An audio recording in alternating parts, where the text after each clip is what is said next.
Hello everyone, I'm Giselle Barrientos. Our show today is brought to you by Optum Philippines. In 2023, the nurse-to-patient ratio in general wards in the Philippines was recorded at 1 to 20, a figure greater than the 1 to 12 standard ratio from the Department of Health. Local nurses also have to deal with problems like heavy workloads, burnout, and comparatively low pay. It's no surprise that many Filipino nurses are struggling. Darwin Mariano, Vice President of External Affairs of Optum Philippines, is here to help us take a closer look at the challenges nurses in the Philippines face and the crucial role continuing education plays in improving the nursing profession.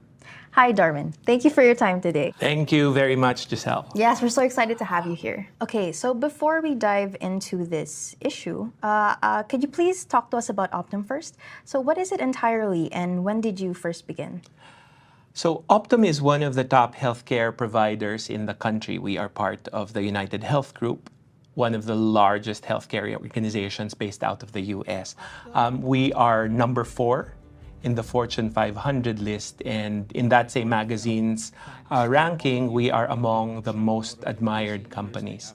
What people don't also realize that in the Philippines, we have around 25,000 Filipinos working for us across sites in Metro Manila, Cebu, and Davao. So it's a pretty big organization, and we are very proud and honored to be in a country like the Philippines that has been really conducive to the success of our business. Absolutely. So now I want to go back to the issue that I first talked about during the intro. I understand that since Optum is a healthcare company, definitely it's trying to draw attention to the plight of Filipino nurses. So can you tell us about these problems that nurses in the Philippines face? Okay, so we talked about how Optum and the wider UnitedHealth Group is a healthcare organization. And because of that, we are deeply, deeply committed to making sure and advocating for healthcare professionals, clinicians, healthcare workers, especially Filipino nurses, that are vital and that are absolutely critical to making sure that healthcare systems, both here in the Philippines and abroad, continue to function properly. We've realized that, and not just in our own business, but in looking at the problems that nurses face, that there's really a lot of challenges that the sector faces. There's the challenge that we keep talking about and that we keep hearing about around the migration of Filipino nurse talent that is prized and really in demand all over the world. So as a company, we want to make sure that we are able to not only understand these challenges, but I guess more importantly, how to possibly respond so that we can support our nurses wherever they are and whatever challenges that they may be facing in their profession. So considering all the factors in the current workforce in the country, what would you say is an ideal working situation for Filipino nurses? So I think before we can answer the question on what an ideal working situation is, there must be a countrywide recognition that the problem that our nurses face is a multifaceted, very complicated challenge that requires many stakeholders coming together and then coming up with solutions. For a very long time, groups or sectors have tried to address it in their own limited spheres, in their own little silos. And I think if that continues, we will not be able to make serious headway in addressing the challenges. So to your question on what is the ideal working situation, I think we need to look at a number of things. Of course, we need to look at pay and benefits. But we also need to look at workloads, reasonable workloads. And that's where your comment earlier around nurse-to-patient ratios become material because they directly impact the workload of a care professional, of a nurse, of a doctor. But there's also the other conversation around, are we giving the healthcare system enough resources in terms of do we have enough? Do we have enough healthcare workers working in the healthcare facilities? Do they have the technology and the equipment and the supplies that they need to be able to provide care?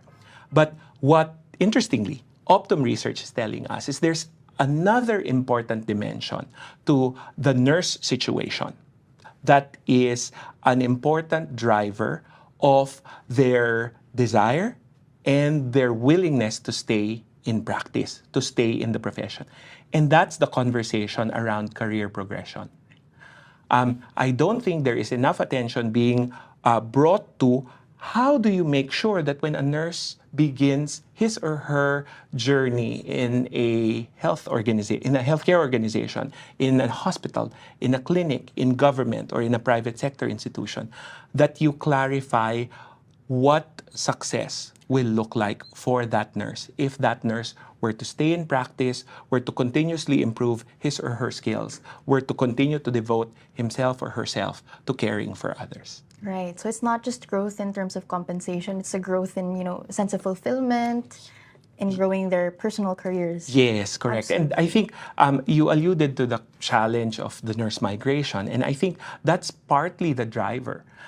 Yes, of course, pay and benefits would be an important driver because pay and benefits in other healthcare systems tend to be higher than the ones that they would get here. But what we're seeing, what the Optum experience and what the Optum research is telling us is an equally important driver of that is really career progression. So the government is taking action on the nurse exodus in the country with their Clinical Care Associates upskilling program. So I want to ask you, in a nutshell, let's just contextualize what the Clinical Care Associates upskilling program is, and also where does Optum come in with all of this?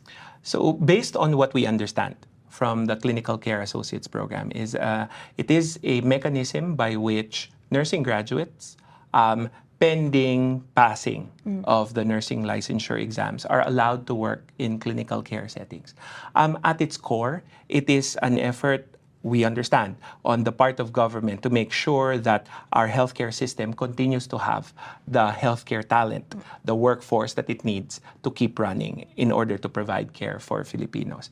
But I think the larger question is, what can other parties do? What can other players do? What can other participants to the larger healthcare ecosystem in the Philippines, what role can we play to make sure that we allow and support an environment where our own nurses can be successful? And that's why we touched earlier on the importance of making sure that not only do you look at all of the traditional levers that motivate or that allow nurses to stay in practice, but more importantly, levers like upskilling that allow nurses to grow in their careers, not just stay. Right, absolutely. I was just about to ask you about this upskilling. So I understand that Optum also conducted research and found that that is in fact one of the factors that would make nurses stay in the country, upskilling. So could you tell us more about the role that upskilling plays in helping Filipino nurses? So it's interesting how we discovered this, and how we stumbled upon the value of upskilling. 2 years ago, we started creating larger nurse leadership events where we gathered heads of academic institutions, heads of hospitals, government representatives, private sector representatives, in an effort to come together to try and discuss and better understand the challenges facing the global health workforce. That conversation has led into not just the International Nurse Leaders Forum that we organized 2 years ago, but we organized this year a Solving the Nursing Crunch Forum, where we published the research that now that tells us why upskilling is important. Upskilling is important because one of the reasons that the nurses were telling us that drive them to look for careers abroad was if they work in a Philippine setting, particularly in a traditional care setting. For many of them, that's it. You join as a nurse, and maybe you can get promoted, but you will probably retire as a nurse if you stay in practice. We've not made an effort to clarify what progression will look like if you were to become a really, really successful, a really, really talented nurse in this country. And we know that we have hundreds of thousands of them. We just need to make sure that we clarify what that success path looks like. And that's why Optum is here. And that's why we've now tried to build and make available to Filipino nurses tools and resources that will help them in that upskilling and career progression journey. Right. Okay. So I understand that Optum is kind of bridging the gap of information, in finding out exactly what we need to do to keep our nurses in the Philippines. And you've done some research on this to understand the situation. And beyond that, what is the extent of the work you're doing for Filipino nurses outside of research? How else have you been helping? So there is a platform called Optum Health Education based out of the United States. And it's been one of the resources that we have deployed to help American healthcare workers for over 30 years. It provides interprofessional continuing education for a whole range of clinicians. We're very, very happy to announce that this year, in late June, for the first time ever in the 30-year history of Optum Health Education, we are making Optum Health Education resources, learning resources, available to Filipinos.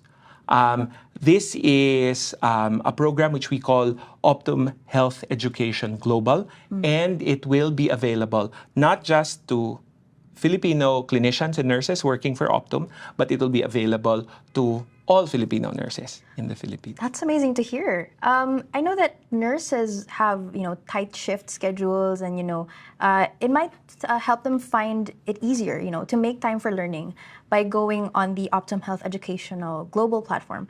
So I want to learn more about this platform. Can you talk to us about it? Okay, so Optum Health Education Global is a self-paced learning platform. So for people with, for example, for those who are just out of college, who are used to learning management systems, or parents who have kids who had to learn using online learning platforms during the pandemic, this is not very different.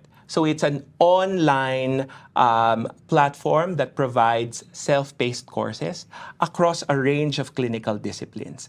The content is developed jointly by teams working out of the US and in the Philippines to augment and to enhance the clinical skills of nurses and a whole range of other clinicians who are interested to upskill themselves. So they can just go to the platform. It's www.optumhealtheducation.com/global. They will be able to find the courses that interest them and that they think can support their own careers. Right. Okay. So just to differentiate, what is the difference between Optum Health Education and Optum Health Education Global? So Optum Health Education is the original platform. It caters to everyone in the world, but principally to an American audience. The courses there are accredited by American continuing education credit providing bodies. Optum Health Education Global is meant for a clinical audience outside the US. And the first and priority country that we are helping out is the Philippines.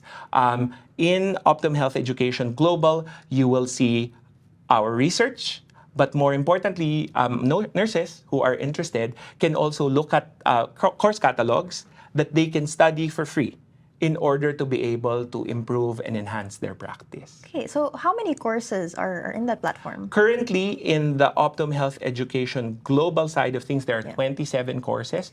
You'll be surprised. The most popular one is psychiatric first aid. Or mental health first aid. I forget the exact name of the course. But we have around 27 courses, and there is a plan to make sure that we are able to build that out. And there are more courses that people can look forward to getting in the future. That's amazing. It really opens up so many doors. Yes. Right? And I think what it does also is it accelerates the transfer of knowledge. Yes. So instead of just waiting for these skill-building resources to come through the school system, you now have other platforms by which Filipino nurses can access learning. Exactly. Especially if they're already in practice, you're already overworked, you're already underpaid, you're already having to manage a tight workload. So what we'd like to do is to make continuing education, upskilling more convenient for them by making the platform available. Yeah, right. So you did mention earlier that interprofessional continuing education, or IPCE, is important in terms of upskilling these nurses. So how can this platform and these online courses help nurses who are looking to fulfill their IPCE requirements? Okay. So for those that have US licenses, so you can take courses on Optum Health Education, and automatically upon completion of the course, you would have earned the corresponding credit. So you don't even have to be a nurse. So you can be a doctor, you can be maybe a pharmacist or a different kind of clinician. If you are a Filipino nurse, we have courses in Optum Health Education Global that is also certified by the Professional Regulations Commission, meaning it counts towards your continuing education credit requirements or your continuing professional development credit requirements in the Philippines. That's available to Optum nurses, and that is being made available to a qualified population of external nurses, particularly our nurses who are in the front line, because they are the segment that we really want to help as Optum. We want them to stay in practice. We want them to get better in practice, not only because it helps them, helps their careers, but it helps the country. Absolutely. So you mentioned that this platform launched in June, correct? So how is the platform faring right now? What's the response been like? Oh, it's been amazing. So we have not promoted this to anyone yet, and this is our first media interview about the project. But to date, we now have around 4,000 learners. Wow. Over 1,000 credits issued. And I think as we communicate the program more, there will be more and more people wanting to learn. And we're very excited at what the future holds for Optum Health Education Global. Yeah, absolutely. I wonder if you've heard of any personal success stories made possible by the platform. I think the main success stories have been really amongst our own employees, and how this platform has made it easier for them to get not just education, but to get their credits in an easy, on-demand, self-paced environment. What we hope to do is, as more and more people learn, and as other clinicians, not just those working for Optum, learn and upskill themselves using Optum Health Education Global, we really would like to talk to them and figure out what did we do right, how else can we improve, because again, there is a much larger problem of making sure that we have nurses here, ample supply of nurses here, nurses who are then receiving the kinds of upskilling that they require in order to stay but also progress in their careers. So I think it's an exciting time for Optum right now, So there's a lot of things happening. And just to wrap our conversation up, what should the public watch out for from Optum Philippines? Do you have any events, projects, or perhaps platform upgrades lined up? Okay. So first is for those who are interested to learn more about our work, to read about the research that we provide, the job opportunities that are available, and the larger journey that Optum in the Philippines is taking. We invite all of Rappler's readers and viewers to follow us on our social media platforms on Facebook and Instagram. It's Optum PH. If they want to learn more about the Optum Health Education Global Platform, they can visit www.optumhealtheducation.com/global. But I think to your question, what to look forward to, I think first is it's important, Optum will continue to take the lead in creating platforms where conversations happen, but more importantly, where we are able to find solutions to the many challenges that our workforce, particularly our nursing workforce, face. And we will continue to stand behind Filipino talent. We will continue to support the upskilling of Filipino talent, because the more the Filipino worker, the Filipino executive, the Filipino talent becomes successful, the more successful Optum in the Philippines becomes. Absolutely. It's such an exciting time, to see companies like Optum take charge and, try to uplift the healthcare space. And it's an exciting time. And we're so happy to see this new platform roll out. And we will be tuned in. with everything that Optum has. So thank you so much again, Darwin, for the time. This has been BrandRap Talk with Darwin Mariano, brought to you by Optum Philippines. This has been Giselle, and make sure to follow our socials to stay updated on our episodes. Thanks for tuning in.